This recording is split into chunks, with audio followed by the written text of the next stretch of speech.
83년생 코트디부아르 출신 야야 투레는 13살 때 코트디부아르 클럽 미모사에서 유소년 생활을 시작했습니다. 당시 베베렌 감독이었던 프랑스 국대 출신의 장마르크 기유 감독은 코트디부아르 유망주를 대거 영입하고 있었는데 야야 투레는 그중 한 명이었으며 같은 길을 걸은 선수 중에 에마니엘 에브에, 제르비뉴 등과 같은 선수들이 있었습니다. 베베렌에서 경험치를 먹은 후 2003년 여름 친형 콜로투르가 있는 아스넬에게서 입단 테스트 제의가 오며 아스날에서 연습 경기를 하던 이때 재능을 알아본 벵거 감독은 20살의 야야 투레와 계약하고 합의가 되었지만 취업 비자 문제로 인해 당장 뛰고 싶어하는 야야 투레는 결국 2003년 우크라이나 클럽인 FC 메탈 루르 도네츠크로 이적을 하게 되었습니다. 이후 1년 반 동안 33경기 3골을 넣고 2005년 올림피아코스로 입단한 야야 투레는 좋은 활약을 보여주며 더블을 기록하는데 핵심 선수가 되었으며 이러한 활약으로 한 시즌 만에 많은 클럽들에게 관심을 받게 되었으며 형인 콜로투레는 이때 야야 투레를 보고 새로운 비에이라라고 칭했습니다. 2006년 월드컵에서는 3경기 모두 출전하였지만 아쉽게 조별 탈락을 하였습니다.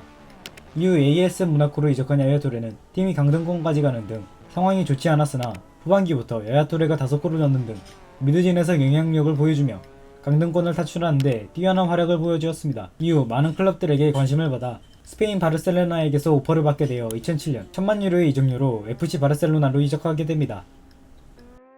07-08 시즌 바르셀로나에서 첫 시즌을 맞이한 야야 투레는 개막전에서 출전을 하며 좋은 활약을 보여주었으며 08-09 시즌부터는 새로 부임한 펩 가르디올라 체제에서는 패싱력과 점유율을 아주 중요시 여겼기 때문에 선수진에 있는 사비의 이니에스타를 밀어낼 수 없었으며 센터백 수비형 미드필더에서 뛰게 되었으며 이 자리에서도 펩은 부스케츠를 좀 더 선호했습니다. 당시 선발로 뛰고 싶어했던 야야 투레는 2010년 여름 바르셀로나를 떠나게 되었습니다.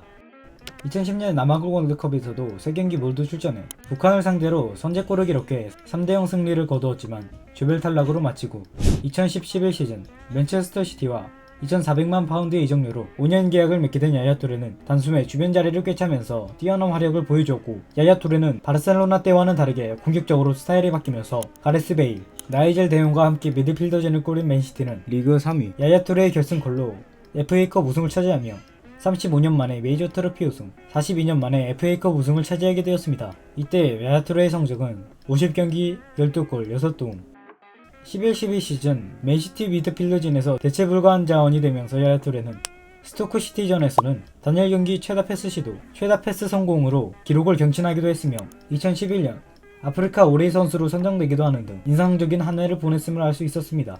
38라운드 뉴캐슬전 혼자서 2골을 기록하면서 중요한 상황에서 클러치 능력을 보여주었습니다. 마지막 18라운드 우승을 가르는 중요한 경기에서 어시스트를 했지만 부상으로 전반전이 끝나 교체되고 아구에로의 결승골로 역사적인 첫 번째 프리미어리그 우승을 차지했습니다. 이때 야야 투레는 42경기 9골 9도움. 시즌 초반부터 리버풀 QPR을 상대로 골을 기록하며 좋은 컨디션을 보여준 야야 투레는 챔피언스 리그 조별리그 1차전 레알 마드리드 상대로 빠른 스피드와 드리블 테크닉으로 수비를 무너뜨리는 등 활약을 보여주었으며 제코의 골을 어시스트하기도 했지만 2012년 아프리카 올해의 선수상을 수상, 아프리카 네이션스컵 준우승을 하기도 했지만 맨시티 상황은 좋지 않았고 죽음의 조에서 챔스 4위로 탈락, FA컵 결승전 위건을 상대로 준우승하는 등 아쉬운 성적으로 마치게 되었습니다. 그래도 야야 투레의 성적은 42경기 10골 6도움. 개막전부터 뉴캐슬을 상대로 프리킥으로 골을 기록하면서 시작이 좋았으며 폼이 좋은 페르난지뉴와 뱅상 콤파니가 뒤를 봐주며 좀 더 공격적으로 플레이할 수 있어 이 시즌부터는 놀라운 득점력을 보이며 공격 능력에 정점을 찍었습니다.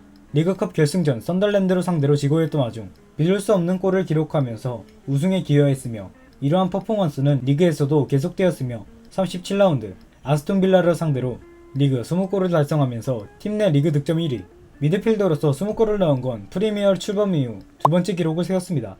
리그에서 총 1169번의 성공적인 패스로 다른 어떤 선수보다 더 많은 패스를 완료했으며 경기당 평균 76.41개의 패스를 성공시켰고 전체 시즌 동안 90%의 평균 패스 정확도를 달성하면서 맨시티의 13-14 시즌 두 번째 리그 우승을 이끌었습니다. 이때 야야 투레의 성적은 49경기 24골 12도움.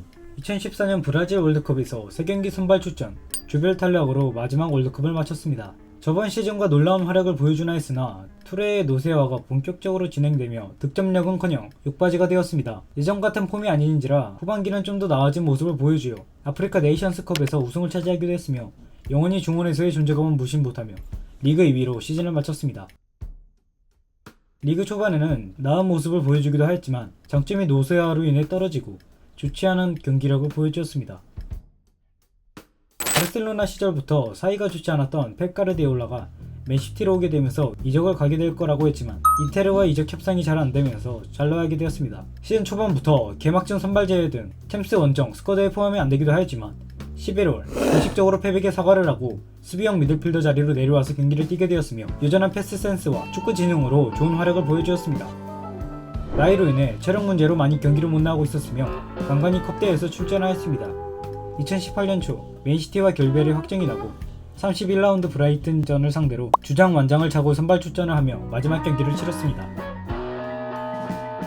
이후 올림피아코스에서 친정팀 복귀를 하였지만 재정 문제로 인해 5경기만 뛰고 3개월 만에 계약 해지가 되었으며 중국 2부 리그 칭다오 황하이에 입단하며 4경기 풀타임을 뛰며 팀의 우승을 이끌면서 승격에 도움을 주었습니다. 계약 종료 이후 만 36세의 나이로 선수 생활을 마무리하게 되고 FC 올림피크 도네츠크, FC 아흐마트 그로즈니, 토트넘 허스퍼, 스탕다르 리에조 등 코치 생활을 하다 2024년 초 사우디아라비아 대표팀에서 코치로 부임해 맨시티 시절 감독으로 만났던 로베르토 만치니와 재회하게 되었습니다.